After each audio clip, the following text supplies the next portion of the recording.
Welcome to sparks academy. So ஆப்டிடியூட்ல ஆர்ஆர்பில previous year கேட்ட கொஸ்டினோட ஷார்ட்கட் தான் இந்த வீடியோல பார்க்க போறோம். ஸோ ஒரு எக்ஸாம்ல 200 மார்க்ஸ் இருக்கக்கூடிய எக்ஸாம்ல மினிமம் குவாலிஃபைங் மார்க்ஸ் வந்து 40%.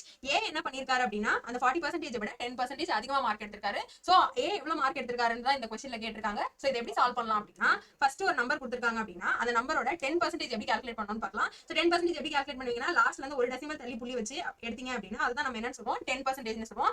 அதே 1% வேணும்னா லாஸ்ட்ல இருந்து 2 டெசிமல் தள்ளி புள்ளி வச்சீங்கன்னா அது 1%. அப்போ 200க்கு 10% 20 and 1% 2. சோ இங்க என்ன கேட்டிருக்காங்க 40%. அப்போ 1% 2 அப்படின்னா 40% என்னவா இருக்கும் 80 இருக்கும். அப்போ 80 தான் என்னது minimum qualifying marks of 200 marks. அப்போ உங்ககிட்ட என்ன கேட்டிருக்காங்க ஏ என்ன பண்ணிருக்காரு இந்த 40% விட 10% அதிகமா எடுத்திருக்காரு. அப்போ 80 நீங்க என்ன பண்ணணும் அதுல இருந்து 10% ஆட் பண்ணிக்கணும். 10% நான் என்ன சொன்னேன் லாஸ்ட்ல இருந்து ஒரு டெசிமல் தள்ளி புள்ளி வச்சு நீங்க அதை ஆட் பண்ணிக்க போறீங்க. அப்போ 88ன்றது தான் ஏ அப்ளைன் பண்ண மார்க். சோ இதே மாதிரி இன்னொரு ப்ராப்ளம் கொடுத்திருக்கேன். சோ இந்த ஆன்சரை நீங்க கமெண்ட் பாக்ஸ்ல ஆன்சர்